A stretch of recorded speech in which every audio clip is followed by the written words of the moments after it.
नमस्कार, health for you YouTube channel में आपका स्वागत है।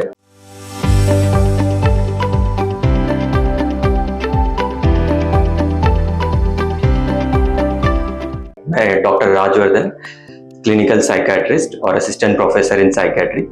आज हम एंजाइटी, जिसे लोग चिंता की प्रॉब्लम, ओवर थिंकिंग, घबराहट, बेचैनी या चिंता की प्रॉब्लम के नाम से जानते हैं, उसी के बारे में हम थोड़ा सा डिस्कशन करेंगे। जैसे मैं एग्जांपल देने से शुरुआत करता हूँ। जैसे थोड़ी बहुत चिंता तो सबको होती है। जैसे हम कभी भी स्टेज पे जाते हैं या हमारी कोई प्रेजेंटेशन है तो उसके पहले हमारे दिमाग में ये बात चलती रहती है कि कैसा होगा, क्या हम अच्छे से परफॉर्म करेंगे या नहीं। जिन लोगों को ये थोड़ी ज्यादा प्रॉब्लम होती है उनको फिजिकल तकलीफें भी होने लगती है, जैसे कि हार्ट बीट तेज होना, सांस लेने में तकलीफ होना, सर दर्द होना। पर ये वाली प्रॉब्लम कभी कभार ही होती है लोगों को। लेकिन जिन लोगों को अंदाजन 5 से 10% लोगों को ये प्रॉब्लम अधिकतर समय होने लगती है। अंदाजे के लिए दिन से 4 से 5 घंटे आप उसी स्थिति में हैं कि दिमाग में कुछ ना कुछ चल ही रहा है, दिमाग में टेंशन चल ही रही है, आप कुछ ना कुछ सोच रहे हैं, तो इसे एंजाइटी की प्रॉब्लम या चिंता की बीमारी की कैटेगरी में रखा जाता है। तो इसका जो मेन लक्षण है वो है ओवर थिंकिंग या चिंता करना या जरूरत से ज्यादा सोचना। आप चाह रहे हैं कि आप इतना ना सोचे, बेफिजूल की बातें दिमाग में चल रही है, फिर भी वो रुक ही नहीं रही है, चल ही जाती रही है, चलती ही रही है और नेगेटिव दिशा में जा रही है कि आप गलत ही सोच रहे हैं कि ये बुरा होगा मेरे साथ, वो बुरा होगा।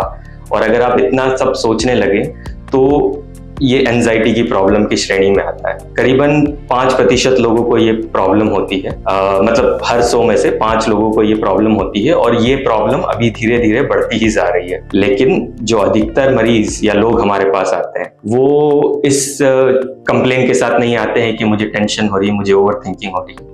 प्रॉब्लम जब बढ़ जाती है, अगली स्टेज पे चले जाती है, तभी लोग हमसे कंसल्ट करने लाते हैं। जैसे कि मैं बताता हूँ, कुछ लोग जिनको ये चिंता की प्रॉब्लम इतनी बढ़ जाती है कि नींद आने में तकलीफ होने लगती है, तो लोग हमारे पास नींद की प्रॉब्लम के साथ आते हैं कि डॉक्टर साहब दिमाग शांति नहीं हो रहा है, कुछ ना कुछ चल रहा है, हम 10 बजे से बिस्तर पे लेटे हुए हैं, नींद ही नहीं आ रही है 12 बजे तक। तो एक ये प्रॉब्लम होने लगती है जब आपकी ओवर थिंकिंग या एंजाइटी बढ़ने लगे। सेकंड जो प्रॉब्लम लोग हमारे पास लेके आते हैं वो है शारीरिक तकलीफ है। जैसे जब आपका दिमाग ज्यादा सोचने लग जाए, जब आपको ज्यादा टेंशन होने लग जाए, जब ज्यादा तनाव बढ़ने लग जाए, तो आपको शारीरिक तकलीफ होने लगती है। जैसे कि आपकी हार्ट बीट तेज हो रही है, आपका सांस लेने में तकलीफ हो रही है, हाथ पैर में कंपन हो रहा है, हमेशा सर दर्द रह रहा है, दिन भर सर दर्द बना रह रहा है। और जब प्रॉब्लम और ज्यादा बढ़ने लगे तो साइकोलॉजिकल या मानसिक तौर पे दूसरी प्रॉब्लम होने लगती है, जैसे चिड़चिड़ापन रहना, चीजों में ध्यान नहीं लगना और इस कारण से चीजें भूलने लगना। आप पढ़ाई कर रहे हैं फिर भी चीजें याद नहीं हो रही है, मेमोरी की प्रॉब्लम आने लग गई है।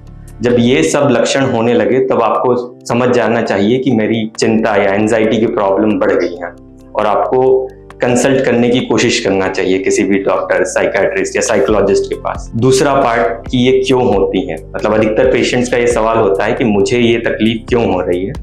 तो अगर हम इसके कारणों को देखें तो जेनेटिक होती है कुछ कारण, अनुवांशिक कि आपके परिवार में अगर किसी को है, आपके माता पिता में है, आपके किसी भाई बहन में, कोई कजिन में ये प्रॉब्लम है तो आपको ये प्रॉब्लम होने की चांसेस है। और दूसरा सबसे प्रमुख कारण होता है तनाव। आपको बहुत टाइम से किसी चीज का तनाव रह रहा है, स्ट्रेस रह रहा है, आप उसकी टेंशन ले जा रहे हो। और तनाव किसी भी टाइप का हो सकता है, पैसे से लेकर तनाव, काम का तनाव, पारिवारिक तनाव या आपके पति पत्नी या रिलेशनशिप वाली प्रॉब्लम।